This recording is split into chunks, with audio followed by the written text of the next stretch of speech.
आपके अपने YouTube channel जय सनातनी में आप सबका हार्दिक स्वागत है। भगवान विष्णु की कृपा आप सभी पर सदैव बनी रहे। आज हम इस अंक में जानेंगे वर्ष 2025 में होली कब है, होलिका दहन कब किया जाएगा, होलिका दहन पर भाद्रा का समय कब से कब तक, होली का महत्व तथा पौराणिक कथा। सनातन धर्म में होली का त्योहार प्रमुख त्योहारों में से एक है। फाल्गुन मास का प्रमुख पर्व होली रंगों का त्योहार होता है। होली का त्योहार प्रेम, उमंग, खुशियों, उत्साह का प्रतीक है। इस पर्व पर लोग एक दूसरे से गिले शिकवे भूलकर एक हो जाते हैं। इसे बुराई पर अच्छाई की जीत का पर्व भी माना जाता है। पंचांग के अनुसार हर साल फाल्गुन मास पूर्णिमा के दिन होली का त्योहार मनाया जाता है।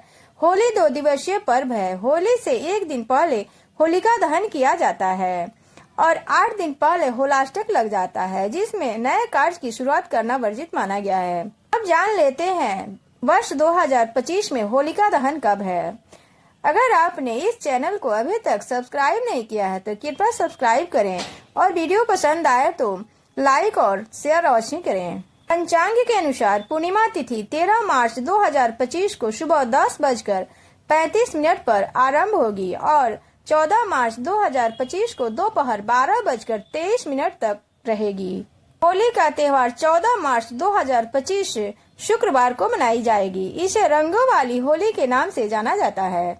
वहीं होलिका दहन का समय पंचांग के अनुसार होलिका दहन 13 मार्च 2025 को किया जाएगा। होलिका दहन का शुभ मुहूर्त 11:26 से 14 मार्च को सुबह 12:29 तक रहेगा। होलिका दहन पर भद्रा का साया। होलिका दहन पर भद्रा का विचार किया जाता है। भद्रा काल में होलिका दहन वर्जित है। होलिका दहन के लिए भद्रा रहित प्रदोष व्यापनी पूर्णिमा तिथि उत्तम मानी गई है। होलिका दहन के दिन भद्रा सुबह 10:35 से रात 11:26 तक रहेगी। फाल्गुन मास का प्रमुख पर्व है होली, रंगों का त्योहार होता है।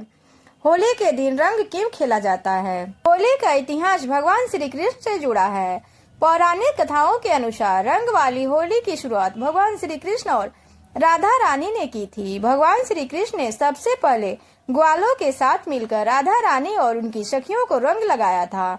इसी वजह से ब्रज में होली का पर्व बहुत धूमधाम से मनाया जाता है। होली का पर्व राधा कृष्ण के प्यार का प्रतीक है। भगवान श्री कृष्ण का रंग सांवला था और राधा रानी गोरी थी। कृष्ण भगवान को लगता था कि राधा उन्हें पसंद नहीं करेंगी क्योंकि उनका रंग काला है।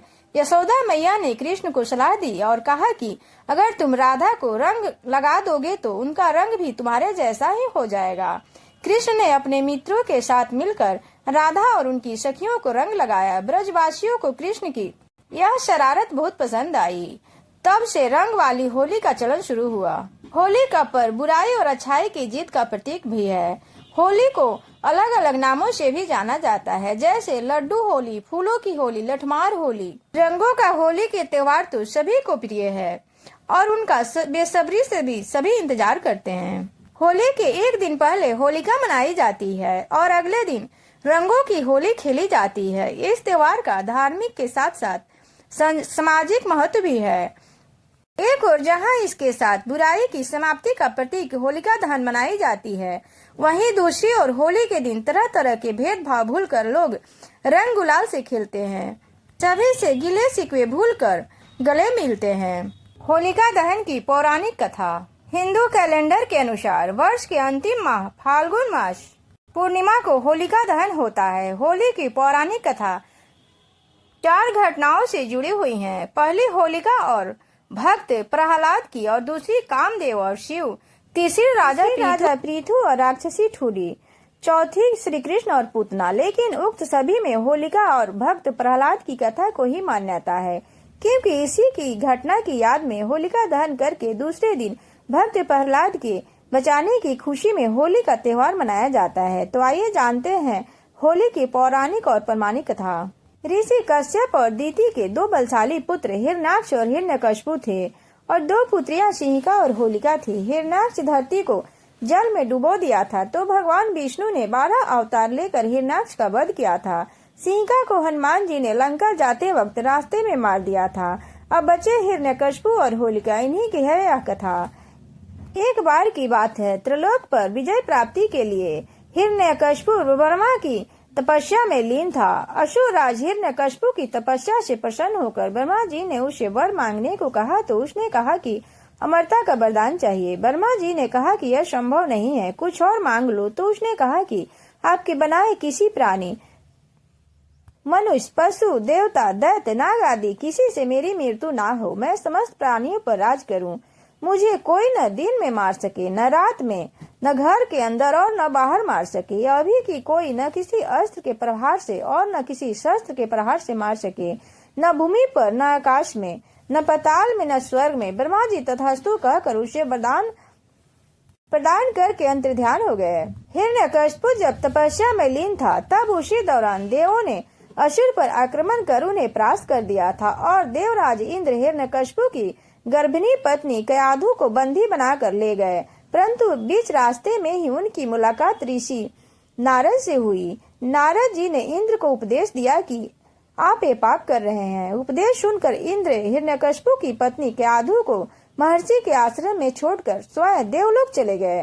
गर्भवती कयाधु को नारद जी ने विष्णु भक्ति और भागवत तत्व से अवगत कराया। यह ज्ञान गर्भ में पल रहे पुत्र प्रहलाद को भी प्राप्त हो गया। इधर हिरण्यकश्यप जब लौटा तो इस वरदान ने उसके अंदर अजर अमर होने का भाव उत्पन्न हो गया। इसके चलते उसने धरती पर अत्याचार शुरू कर दिया था। उसने देवों को अपना दास बनाया, ऋषि मुनियों और भागवतों भक्तों को तंग करने लगा, यज्ञ को नष्ट भ्रष्ट करने लगा। उसने आदेश दिया कि उसके राज में किसी भी देवता की पूजा नहीं होगी। उसने कहा कि हिरण्याय नमः के अतिरिक्त किसी भी मंत्र का उच्चारण नहीं किया जाएगा। पूरे राज में स्वयं उसी की पूजा की जाए, अन्य किसी की नहीं। ऐसा जो नहीं करेगा उसे मार दिया जाएगा। उचित समय के बाद प्रहलाद का जन्म हुआ तो राज में खुशियां मनाई गई। हिरण्यकश्यप के 4 पुत्र थे, अनुहलाद, हल्लाद, भक्त प्रहलाद और सनहलाद। प्रहलाद का उपनयन संस्कार करके उसे गुरुकुल भेज दिया गया। कुछ समय के बाद हिरण्यकश्यप को यह जानने की उत्सुकता हुई कि गुरुकुल में मेरे पुत्र क्या सीख रहे हैं। उसने प्रहलाद को बुलाकर पूछा, तुमने गुरुकुल में क्या सीखा? प्रहलाद ने कहा कि भगवान विष्णु की नवनिधि भक्ति सीखी। अपने पुत्र के मुख से अपने शत्रु विष्णु का नाम सुनकर हिरण्यकश्यप क्रोधित हो गया। कई बार समझाने पर भी प्रहलाद ने विष्णु की पूजा पाठ बंद नहीं की तो इससे क्रोधित होकर हिरण्यकश्यप ने अपने गुरु को बुलाकर कहा कि ऐसा कुछ उपाय करो कि यह विष्णु का नाम रटना बंद कर दे। गुरु ने बहुत कोशिश की परंतु वे असफल रहे। तब असुर राज ने अपने पुत्र की हत्या का आदेश दे दिया। सैनिकों द्वारा उसे विष दिया गया, उस पर तलवार से प्रहार किया गया, विषधरों के सामने छोड़ दिया गया, हाथियों के पैर तले कुचलवाया गया, पर्वत के नीचे फिकवाया। लेकिन श्रीहरि विष्णु की कृपा से प्रहलाद का बाल भी बाका नहीं हुआ।